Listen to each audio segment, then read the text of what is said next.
누가복음 20장. 예수께서 어느 날 성전에서 백성을 가르치시며 기쁜 소식을 전하고 계실 때에 대제사장들과 율법학자들이 장로들과 함께 예수께 와서 말하였다. 당신은 무슨 권한으로 이런 일을 합니까? 누가 이런 권한을 당신에게 주었습니까? 어디 우리에게 말해 보십시오. 예수께서 그들에게 대답하셨다. 나도 너희에게 한 가지 물어보겠으니 나에게 대답해 보아라. 요한의 세례가 하늘에서 난 것이냐 사람에게서 난 것이냐? 그들은 자기들끼리 의논하면서 말하였다. 하늘에서 났다고 말하면 어찌하여 그를 믿지 않았느냐고 할 것이요. 사람에게서 났다고 말하면 온 백성이 요한을 예언자로 믿고 있으니 그들이 우리를 돌로 칠 것이다. 그래서 그들은 요한의 세례가 어디에서 났는지를 모른다고 대답하였다. 예수께서 그들에게 말씀하셨다. 나도 무슨 권한으로 이런 일을 하는지를 너희에게 말하지 않겠다. 예수께서 백성에게 이 비유를 말씀하셨다. 어떤 사람이 포도원을 만들어서 농부들에게 새로 주고 오랫동안 멀리 떠나 있었다. 포도를 거둘 때가 되어서 포도원 주인은 포도원 소출 가운데서 얼마를 소장료로 받아오게 하려고 종 하나를 농부들에게 보냈다. 그런데 농부들은 그 종을 때리고 빈손으로 돌려보냈다. 주인은 다른 종을 보냈다. 그랬더니 그들은 그 종도 때리고 모욕하고 빈손으로 돌려보냈다. 그래서 주인이 다시 세 번째 종을 보냈더니 그들은 이 종에게도 상처를 입혀서 내쫓았다. 그래서 포도원 주인은 말하였다. 어떻게 할까? 내 사랑하는 아들을 보내야겠다. 설마 그들이 내 아들이야 존중하겠지. 그러나 농부들은 그를 보고서 서로 의논하며 말하였다. 이 사람은 상속자다. 그를 죽여버리자. 그래서 유산이 우리 차지가 되게 하자. 그리하여 그들은 주인의 아들을 포도원 바깥으로 내쫓아서 죽였다. 그러니 포도원 주인이 그들을 어떻게 하겠느냐? 주인은 와서 그들을 죽이고 포도원을 다른 사람들에게 줄 것이다. 사람들이 이 말씀을 듣고서 말하였다. 그런 일이 없기를 바랍니다. 그때에 예수께서 그들을 똑바로 바라보고 말씀하셨다. 그러면 집 짓는 사람들이 버린 돌이 집 모퉁이의 머릿돌이 되었다 하고 기록된 말은 무슨 뜻이냐? 누구든지 그 돌 위에 떨어지면 그는 부스러질 것이요. 그 돌이 어느 사람 위에 떨어지면 그를 가루로 만들 것이다. 율법학자들과 대제사장들은 예수가 자기네들을 겨냥하여 이 비유를 말씀하신 줄 알았다.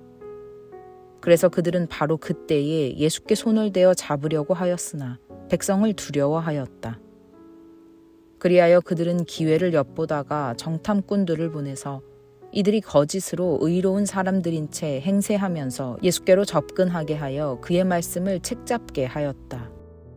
그렇게 해서 그들은 예수를 총독의 치리권과 사법권에 넘겨주려고 하였다. 그들은 예수께 이렇게 물었다. 선생님, 우리는 선생님이 바르게 말씀하시고 가르치시고 또 사람을 겉모양으로 가르지 않으시고 하나님의 길을 참되게 가르치고 계시는 줄 압니다. 우리가 황제에게 세금을 바치는 것이 옳습니까? 옳지 않습니까? 예수께서는 그들의 속셈을 알아채시고서 그들에게 말씀하셨다. 데나리온 한 잎을 나에게 보여다오. 이 돈에 누구의 얼굴상과 글자가 새겨져 있느냐? 그들이 대답하였다. 황제의 것입니다. 예수께서 그들에게 말씀하셨다. 그러면 황제의 것은 황제에게 돌려주고 하나님의 것은 하나님께 돌려드려라.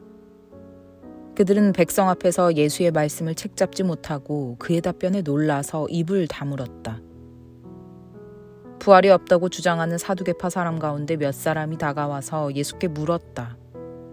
선생님, 모세가 우리에게 써주기를 어떤 사람의 형이 자식이 없이 아내를 남겨두고 죽으면 그 동생이 그 형수를 맞아들여서 뒤를 이을 아들을 자기 형에게 세워주어야 한다 하였습니다.